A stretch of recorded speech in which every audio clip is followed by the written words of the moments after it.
Hello guys, अस्सलाम वालेकुम। मेरा नाम है Zia and welcome to the learning academy of Zia. And हमने अपने यूट्यूब चैनल पर फर्स्ट ईयर के स्टूडेंट्स के लिए, केमिस्ट्री के स्टूडेंट्स के लिए अपने सेशन का आगाज़ किया है, जिसमें हम केमिस्ट्री के फर्स्ट ईयर को और सेकेंड ईयर को दोनों को कवर करने की कोशिश करेंगे विद इन 2 मंथ्स। ठीक है, तो फर्स्ट ईयर के हमारे जो चैप्टर्स हैं, number 1 is the basic concept, experimental technique in chemistry, gases, liquid and solids, atomic structure, chemical bonding, thermochemistry, chemical equilibrium, solution, electrochemistry and reaction kinetic. There are 11 chapters in first year chemistry and almost 11 to 15 chapters in the second year of chemistry.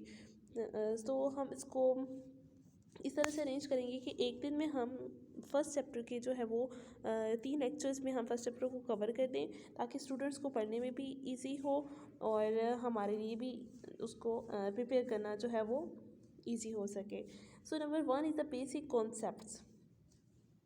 The Greek philosopher, the matter can be divided into the smaller and smaller particles to reach a basic unit which could not be further subdivided. कि जो Greek philosophers थे उन्होंने बोला कि जो matter है उसको divide किया जाता है स्मॉलर और स्मॉलर पार्टिकल्स के अंदर, और उसके बाद वो और मज़ीद पार्टिकल्स के अंदर डिवाइड नहीं हो सकता। तो डेमोक्राइटिस्ट जो कि कॉल दिस पार्टिकल्स, उसने इस पार्टिकल्स को एटम्स का नाम दिया and drive from the word Atmos. उसने ये वर्ड एक ग्रीक लेटर एटमॉस से लिया, जिसका मीनिंग होता है इनडिविजिबल, इनके वो इजीली हमें नज़र नहीं आ सकता। तो Greek philosopher were not based on experimental evidence, लेकिन ग्रीक फिलोसफर ने ये जो कॉन्सेप्ट दिया एटम्स का, वो किसी एक्सपेरिमेंटली बेस पर नहीं था। देन जो है वो 17th सेंचुरी में the quantitative study of disclosed that a few elements were the component of many different substances. उन्होंने बोला कि जो कुछ एलिमेंट्स हैं वो डिफरेंट सब्सटेंसेस से मिलकर बने हैं। It was also investigated that how elements combine to form the compounds and how compounds can be broken down into their constituent elements. उन्होंने कहा कि एलिमेंट्स जो है वो कंपाउंड से मिलकर बने हैं, और जो कंपाउंड्स हैं वो ब्रोक होकर टूट कर जो है वो छोटे छोटे एलिमेंट्स बना देते हैं। ये 17th सेंचुरी में उन्होंने एक्सपेरिमेंटली स्टडी कर लिया था। देन जो है वो 1808 में इंग्लिश स्कूल टीचर था John Dalton recognise that the law of conservation of matter and the law of definite proportion could be explain by the existence of matter. उसने दो लॉ दिए, law of matter and energy, and he developed an atomic theory, और उसने एक theory पेश की। The main postulate of which that all matter is compose of atoms of different elements, यानी तमाम मैटर जो है वो एटम से मिलकर बना है, जिसके अंदर डिफरेंट एलिमेंट्स मौजूद हैं which different in their properties, और उन एटम्स की प्रॉपर्टीज़ भी जो है वो डिफरेंट हैं। So the atom is the smallest particle of element, यानी कि एलिमेंट का जो है वो स्मॉलेस्ट पार्टिकल जो है वो उसको एटम बोलते हैं, which can take part in the chemical reaction, जो कि केमिकल रिएक्शन में टेक पार्ट करता है। जैसे कि उन्होंने हीलियम और नियॉन की एग्जांपल दी है कि एटम्स हैं विच अब इंडिपेंडेंट एग्जिस्ट हैं, जो इंडिपेंडेंट एग्जिस्ट होते हैं। And while the atoms of the hydrogen, nitrogen, oxygen do not exist independently, यानी कि ये कुछ गैसेज हैं जो कि इंडिपेंडेंटली एग्जिस्ट नहीं करती हैं। The modern researchers have clearly down that an atom is further composed of subatomic particles like electron, proton, neutron, neutrino and anti neutrino. उन्होंने कहा कि वो जो एटम है उसको फिर सब डिवाइडेड करके उन्होंने बताया कि इलेक्ट्रॉन, प्रोटॉन और न्यूट्रॉन इसके अंदर मौजूद होते हैं। More than 100 such particles are thought to exist in an atom. However, the electron, proton and neutron are regarded as the fundamental particles of the atom. लेकिन उन्होंने कहा कि बहुत सारे सब पार्टिकल्स होते हैं, 100 मोर देन 100 भी होते हैं, लेकिन इलेक्ट्रॉन, प्रोटॉन और न्यूट्रॉन जो है वो फंडामेंटल पार्टिकल्स हैं एटम के।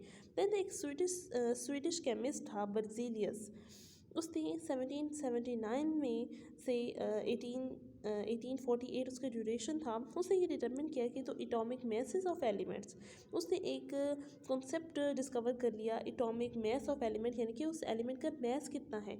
The number of his values was are closer to the modern value of atomic masses, और उसकी जो वैल्यूज़ उसने उस टाइम में बताई थी, तो अब की वैल्यूज़ और उसकी वैल्यूज़ में बहुत क्लोज रिलेशनशिप है, बहुत क्लोज वैल्यूज़ हैं। Berzelius also develop this system of giving element as a symbol, ठीक है, और उसने एक सिस्टम बनाया जिसमें उन तमाम एलिमेंट्स को एक एक सिंबल दे दिया गया, उनकी पहचान दे दी गई। The evidence of atom, it is not possible actually to see the atom, but the nearest possibility through science is using an electron microscope, a clear and accurate image of an object that is smaller than the wavelength of visible light cannot be obtained. Thus, an ordinary optical microscope can measure the size of an object up to, उन्होंने कहा कि जो microscope है उसका जो size है वो major कर सकती है 500 नैनोमीटर तक. However, the object of the size of an atom can be observed in an electron microscope, जो कि इलेक्ट्रॉन माइक्रोस्कोप से जो है वो और ज़्यादा ऑब्जेक्ट को क्लियरली देखा जा सकता है. It use the beam of electron, उसके अंदर इलेक्ट्रॉन की बीम जो है वो यूज़ किए जाते हैं. लाइट माइक्रोस्कोप में अंदर लाइट यूज़ की जाती है. और जो wavelength of electron is much smaller than that of the visible light. Light की निस्बत जो है वो वेवलेंथ इलेक्ट्रॉन की जो है वो स्मॉलर होती है, और उसकी जितनी ज़्यादा वेवलेंथ स्मॉल होती है तो वो उतना ज़्यादा जो है वो क्लियर इमेज देता है उस चीज़ पर. इलेक्ट्रॉन जो है वो जब फॉल करते हैं ऑब्जेक्ट के ऊपर तो हमें वो इमेज ज़्यादा क्लियर दिखता है. The electron microscope photograph of a piece of the graphite, उन्होंने पीस ऑफ द ग्रेफाइट की फोटोग्राफिक प्लेट पिक्चर ली and which has been magnified about 15 million times, और 15 मिलियन टाइम वो जो है माइक्रोस्कोप के अंदर, इलेक्ट्रॉन माइक्रोस्कोप के अंदर हमें बड़ी होके नज़र आ गई. The bright band in the figure are the layers of the carbon atom. और उसने कहा कि जो ये फिगर उन्होंने नीचे दी है, ये फिगर देख सकते हैं. ये फिगर जिसमें उन्होंने बोला है कि ये जो ब्लैक लाइन्स हैं ये कार्बन की लेयर्स हैं. देन उन्होंने 20th सेंचुरी में the X ray work has shown that the diameter of atom are of order 2 multiply by 10⁻⁻10 metre which is 0.2 nanometre. Metre जो है वो 0.2 नैनोमीटर के बराबर है. The masses of atom is range, और उसका जो मैस है 10.27 -27 to 10⁻⁻20 5 किलोग्राम तक है. They are often express in atomic mass unit, इसको एटॉमिक मैस यूनिट या AMU कहते हैं. और AMU की उन्होंने वैल्यू बता दी 1.661 मल्टीप्लाई बाई 10⁻⁻27 किलोग्राम. देन है molecule. Molecule is the smallest particle of a pure substance, यानी कि एक पार्टिकल का जो है वो स्मॉलेस्ट पार्टिकल जो है वो मॉलिक्यूल है. दैट कैन एग्जिस्ट इंडिपेंडेंटली, जो कि इंडिपेंडेंटली एग्जिस्ट करता है, आज़ादाना एग्जिस्ट करता है. It can contain one or more atom, इसके अंदर एक से ज़्यादा एटम्स भी मौजूद हो सकते हैं. The number of atoms present in a molecule determine it's atomicity. This the molecule can be, उसके बाद उन्होंने बताया कि जो एटम्स के अंदर the number of atoms present है मॉलिक्यूल के, एक मॉलिक्यूल के अंदर जितने एटम्स मौजूद होते हैं उस चीज़ को उसकी एटॉमिसिटी बोलते हैं. तो एक मॉलिक्यूल जो है वो मोनोएटॉमिक भी होता है, डाईएटॉमिक भी होता है, ट्राईएटॉमिक भी होता है. यानी कि अगर उसके अंदर एक एटम होगा तो उसे मोनोएटॉमिक, दो होंगे तो डाईएटॉमिक एंड ट्राईएटॉमिक, क्योंकि मॉलिक्यूल जो है वो एटम से मिलकर बना है. So the molecule of element we contain 1 2 3. ठीक है, उसके एग्जाम्पल भी उन्होंने दे दिया है कि helium, chlorine, O3, P4, S8. On the other hand the molecule of the compound consist of different kinds of atom. और ये भी हो सकता है कि उस मॉलिक्यूल के अंदर जो है वो एक जैसे एटम्स मौजूद ना हो बल्कि डिफरेंट एटम्स मौजूद हो, जैसे HCl, NH3, H2SO4, C6H12, O6. ठीक है, तो the size of the molecule are definitely bigger than atom. और ये तो हम डेफिनेटली जानते हैं कि क्योंकि एटम जो है वो मॉलिक्यूल जो है वो एटम से मिलकर बना है, तो मॉलिक्यूल का साइज जो है वो एटम की निस्बत बड़ा होगा. Thus they depend upon the number of atom present in them. Clear होगी बात. And their shape.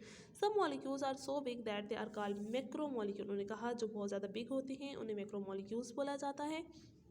Haemoglobin is such a macro molecule that is found in a blood. उन्होंने कहा कि एक मॉलिक्यूल है जिसका नाम है हीमोग्लोबिन, जो कि हमारे ब्लड के अंदर पाया जाता है, जो कि बहुत बड़ा मॉलिक्यूल है. इस वजह से इसको मैक्रो मॉलिक्यूल कहते हैं. इतना बड़ा भी नहीं है कि आप इसको ज़्यादा कंसिडर करें, लेकिन इसको मैक्रो मॉलिक्यूल बोलते हैं. It help to carry the oxygen from the lungs to all parts of the body. और इसका काम क्या है कि ऑक्सीजन को लेता है और उसको तमाम पार्ट्स ऑफ द बॉडी में भेज देता है. Each molecule of the haemoglobin is made up of the nearly 10,000 atom. ठीक है, अब इसके अंदर एटम्स कितने हैं? 10,000 एटम मौजूद हैं इसके अंदर. ठीक है, and it is 68,000 time heavier than the hydrogen atom. और ये हाइड्रोजन की निस्बत जो है वो इतने ज़्यादा टाइम्स वज़नी होती है, हैवियर होती है. The ions are those species which carry either positive or negative charge. अब आयन क्या होता है? एक ऐसी स्पीशी होती है जिसके ऊपर पॉजिटिव चार्ज हो या फिर नेगेटिव चार्ज हो. Whereas an atom or of an element lose one or more electron, positive ions are form. यानी कि जब एक एटम जो एलिमेंट जो है वो अगर इलेक्ट्रॉन रिमूव करता है तो पॉजिटिव उस आयन उसके ऊपर बन जाता है. A sufficient amount of energy is to be provided to an neutral atom to ionize it. ठीक है, यानी कि उसने अपना इलेक्ट्रॉन जब वो लूज कर लिया है, ठीक है, तो उसके ऊपर पॉजिटिव चार्ज आ जाएगा. ठीक है, और पॉजिटिव चार्ज वाले को कैटायन बोला जाता है. तो कैटायन +1 +2 +3 चार्ज भी रख सकता है. The number of charges present on an atom depend upon the number of electron loss by the atom. ठीक है, यानी कि एक इलेक्ट्रॉन लॉस हुआ है, 2 इलेक्ट्रॉन लॉस हुए हैं, जितने इलेक्ट्रॉन लॉस होंगे उतना उसके ऊपर चार्ज आएगा. The energy is always required to do so. Energy जो है वो उसके लिए चाहिए होती है. However the formation of the positive ion is an endothermic process. ठीक है, अब एनर्जी रिलीज हुई है, पॉजिटिव आयन बना है, तो ये एंडोथर्मिक प्रोसेस है. The most common positive ions by the metal is the sodium, potassium, calcium. इनके ऊपर आप चार्जेस इनके देख सकते हैं. मैग्नीशियम, एल्यूमिनियम, आयरन, टिन, इनके ऊपर आप चार्जेस देख लें कि प्लस से लेकर +4 तक इनकी रेंज गई है. ठीक है, यानी कि +4 तक की इलेक्ट्रॉन जो है वो रिलीज़ कर सकते हैं. उसके बाद हमने बताया है कि उसकी फिजिबिलिटी ऑफ द फॉर्मेशन हम नेक्स्ट पढ़ेंगे. देन बेटा एक हमने चार्ज पढ़ लिया कैटायन चार्ज. नेक्स्ट दूसरा चार्ज जब हमने बोला कि उस पर जो है वो नेगेटिव चार्ज भी हो सकता है. अब नेगेटिव चार्ज कब आएगा? जब वो इलेक्ट्रॉन पिक कर लेगा, इलेक्ट्रॉन उसके ऊपर ज़्यादा हो जाएंगे, तो उसे N9 बोलते हैं. ठीक है, energy is release when electron is added to the isolated neutral solution. Energy उस वक्त रिलीज होती है जब इलेक्ट्रॉन उसके अंदर ऐड किया जाता है. हमने बताया कैटायन में एनर्जी रिलीज हो रही है, लेकिन इसमें जो है वो एनर्जी जो है वो एनर्जी रिलीज है क्योंकि इलेक्ट्रॉन ऐड होना है. आपने याद रखना है कि जब भी इलेक्ट्रॉन ऐड होना है तो एनर्जी जो है वो रिलीज होनी है. Therefore the formation of the uninegative ion is an exothermic process. ठीक है, अब इसके ऊपर सॉरी अब इसके ऊपर नेगेटिव चार्ज ऑलरेडी मौजूद है, तो एक्सोथर्मिक प्रोसेस बोलते हैं. The most common negative ions are the fluorine, chlorine, bromine and the sulphur -2 etcetera. Cation और एनायन दोनों जो है वो डिफरेंट प्रॉपर्टीज़ रखते हैं. ठीक है, from their corresponding neutral atoms. There are the many examples of the negative ions which consist of the group of the atoms like the OH, CO3, -2, SO4, -2. The positive ions have the group of atoms are less common. ठीक है, positive ions उन्होंने बोला है कि ज़्यादा common नहीं होते हैं. And the some carbocations in organic chemistry. Molecular ion when an atom lose or gain an electron it form an ion. यानी कि जब एक एटम जो है वो लूज़ हो जाता है, अपने इलेक्ट्रॉन को लूज़ करता है या फिर गेन करता है, तो हमने ऊपर बोला कि वो कैटायन का N9 होता है. ठीक है, तो वो मॉलिक्यूलर आयन भी हो सकता है. सिमिलरली मॉलिक्यूल में कंटेन द लूज और गेन द इलेक्ट्रॉन.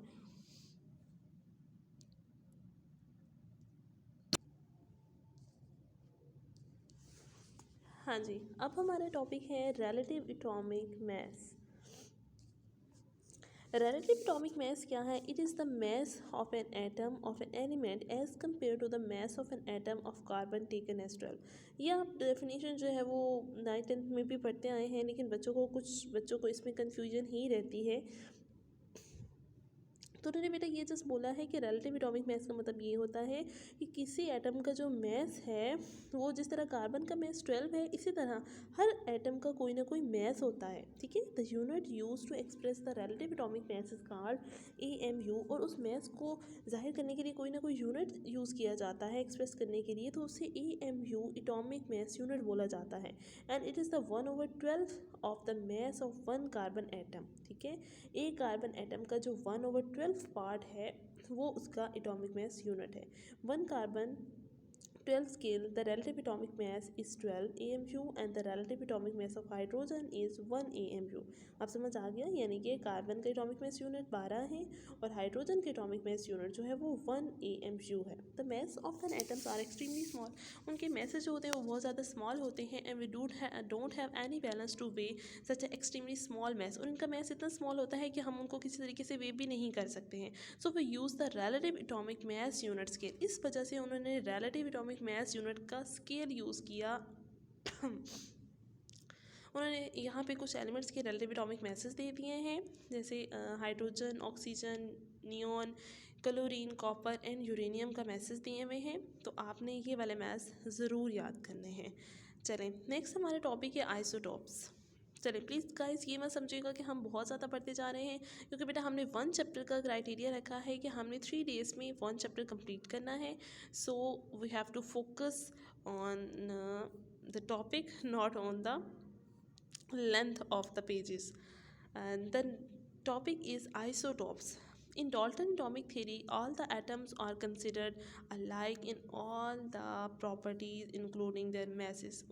डाल्टन के मुताबिक तो ये था कि तमाम एटम जो हैं वो एक जैसे हैं, ठीक है, उनकी प्रॉपर्टीज़ उनके मैसेज भी एक जैसे बन रहे हैं। लेकिन the later on it was discovered that the atom of the same element can possesses the different message. उन्होंने बोला कि सेम एक एलिमेंट है, उस सेम एलिमेंट है, उसके अंदर एटम्स मौजूद हैं, तो उनका मैस जो है वो डिफरेंट हो सकता है, but it same atomic number, लेकिन उनका एटॉमिक नंबर जो है वो सेम हो सकता है। Such atom of an element are called isotope. कि डाल्टन की थ्योरी के बाद जो डिसएग्रीमेंट आया उसमें उन्होंने कहा है कि एटॉमिक मैस और एटॉमिक नंबर जो है वो डिफरेंट हो सकते हैं। So isotopes are the different kinds of atoms of same elements having same atomic number, ठीक हो गया, and different atomic masses. The isotope of an element possesses the same chemical properties and same position in the periodic table. और ये जो isotopes होते हैं उनकी chemical properties भी हो सकते हैं सेम हो, और उनकी पोजीशन भी पीरियोडिक टेबल के अंदर सेम हो। This phenomena of isotope was first discovered by the Soddy. तो सोडी साइंटिस्ट ने इस आइसोटोप का सबसे पहले कॉन्सेप्ट जो है वो डिस्कवर किया था। Isotope have the same number of proton and electron. जो आइसोटोप्स होते हैं उनके बेटा इलेक्ट्रॉन और प्रोटॉन सेम होते हैं, but have different the number of sorry guys, neutron present in their nuclei. लेकिन उनके जो न्यूट्रॉन्स हैं वो न्यूक्लियाई के अंदर डिफरेंट हो सकते हैं। The carbon have the 3 isotope. इस तरह उन्होंने बताया कि कार्बन की 3 आइसोटोप्स हैं, 12, 13 and 14, and express as a C12, C13 and C14। Each of this have the 6 proton, और सबके अंदर 6 प्रोटॉन एंड 6 इलेक्ट्रॉन मौजूद है, क्योंकि हमने बताया है कि इलेक्ट्रॉन प्रोटॉन की तादाद सेम होती है, न्यूट्रॉन की तादाद डिफरेंट होती है, ठीक है। और ऊपर एटॉमिक मैस है, नीचे बेटा एटॉमिक नंबर होता है हमेशा। The isotope have the 6, 7 and 8 neutron respectively, ठीक है, और इन दोनों का माइनस करके जो है वो न्यूट्रॉन निकाल सकते हैं। Similarly having the having hydrogen has the 3 आइसोटोप 1, 2 and 3 called the protium, deuterium and tritium. The oxygen has the 3, nickel has 5, calcium has 6, platinum has 6 and cadmium has 9 and it has 11 isotopes. The relative abundance of isotope, the isotopes of all the element have their own natural abundance, ठीक है। अब हर एक की जो है वो natural abundance भी होती है, यानी कि जो 1 आइसोटोप है, जो 2 आइसोटोप है वो कितनी ज़्यादा तादाद में मौजूद है उसकी अबंडेंस हमने बतानी है। तो यहाँ पे बेटा उन्होंने हाइड्रोजन की अबंडेंस जो है वो 99%, हाइड्रोजन 1 जो है वो यानी कि प्रोटियम जो है वो 99% पाया जाता है। ड्यूटियम जो है वो जस्ट 0.015% उसकी है अबंडेंस है। द नेक्स्ट है कार्बन, नाइट्रोजन, ऑक्सीजन। तो आपने बस ये याद रखना है कि इसकी सारे अबंडेंस तो आप याद नहीं रख सकते, सिर्फ आपने याद रखना है कि अगर जैसे ऑक्सीजन है 16, 17 और 18, तो सबसे ज़्यादा ऑक्सीजन हमारे इन्वायरमेंट में कौन सा पाया जाता है? 16, क्योंकि इसकी अबंडेंस 99.75% है। तो आपने वो फिगर याद नहीं रखना, आपने ये याद रखना है कि किसकी कौन मैक्सिमम कंसनट्रेशन में मौजूद है और कौन सा मिनिमम कंसनट्रेशन में मौजूद है। मैक्सिमम की ज़्यादा याद कर लीजिएगा, मिनिमम को आप याद ना भी करें तो it's okay. Atomic mass unit इनके आपको पीछे आपको याद है, सबका एक एक एटॉमिक मास यूनिट आपको याद होना चाहिए। हाँ जी गाइस, हमारे आज के लेक्चर का जो लास्ट टॉपिक है, लास्ट पैराग्राफ है, वो ये है कि 280 डिफरेंट आइसोटोप हमारे नेचर के अंदर मौजूद हैं, जिनमें जाले जो हैं वो रेडियो एक्टिव हैं, जो कि रेडिएशन रिलीज़ करते हैं, और उनमें से जो 300 हैं उनके अलावा 280 के अलावा वाले जो है वो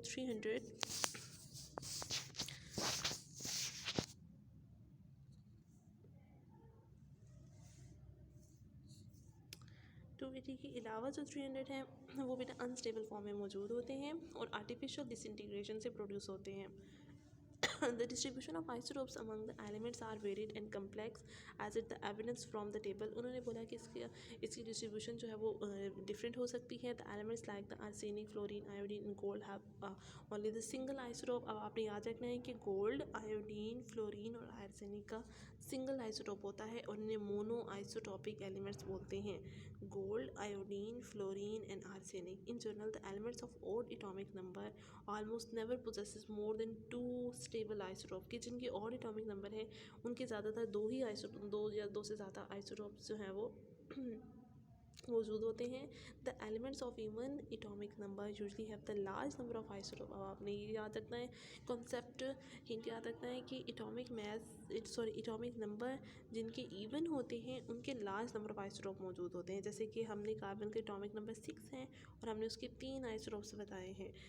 whose mass numbers are multiples of 4 are particularly abundant. For example, oxygen, magnesium, silicon, calcium, iron, इन सब के आप देख रहे हो एटॉमिक नंबर जो है वो इवन है.